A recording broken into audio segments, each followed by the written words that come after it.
Bonjour, dans cette vidéo, je vais vous apprendre comment vous faire l'oreille au ton du chinois. Parce que j'ai déjà fait pas mal de vidéos sur les tons, sur bien découvrir les tons, sur comment prononcer les tons. Alors ça, j'en ai fait plusieurs, des vidéos sur comment bien prononcer les tons, comment associer les tons à la prononciation, à un caractère. Par exemple, je vous avais expliqué bien le système de coloration, de faire des caractères de telle couleur.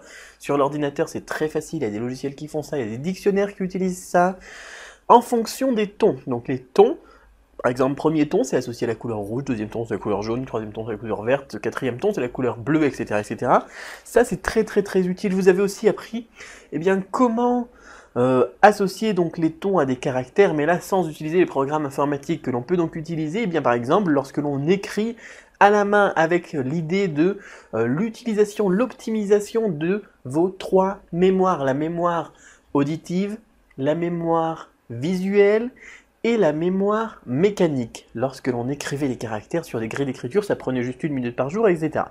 Alors, je ne vais pas vous redire tout ça aujourd'hui. Aujourd'hui, je vais évoquer un autre problème, parce que un ami qui m'a dit c'est bien tout ça, mais même si je sais faire un ton à l'oral, lorsque j'entends une phrase en chinois, je ne comprends pas les tons, je n'entends pas les tons, je n'arrive pas à faire la différence. Moi si j'ai mon ami chinois qui me dit « wo qu mai che »,« wo qu mai che », pour moi, c'est la même chose, ça veut dire « wo qu mai che ». Voilà. C'est-à-dire que je n'entends pas la différence, par exemple, entre acheter et vendre. Acheter mai et vendre mai.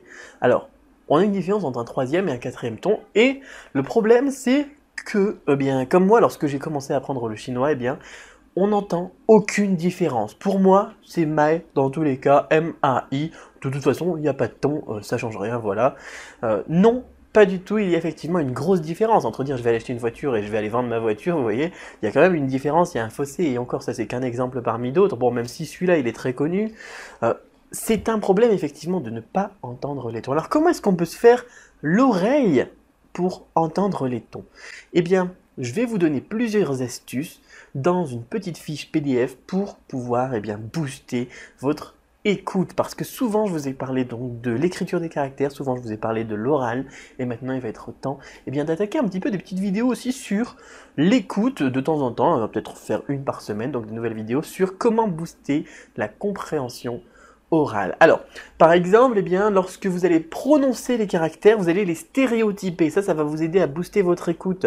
Vous allez, par exemple, vous avez un ton, troisième ton, ma, vous n'allez pas faire comme ça, non. Vous allez juste, prendre ce caractère, prendre ce ton et le stéréotyper, le faire un gros cliché. Vous allez comme ça le prononcer, ma, et dans votre tête, votre écoute, elle va se travailler en même temps que la prononciation. Mais on a aussi d'autres astuces pour travailler donc la compréhension orale. Je vous invite à toutes les découvrir maintenant dans la fiche PDF juste en dessous de cette vidéo. Et moi, je vous dis à tout de suite de l'autre côté.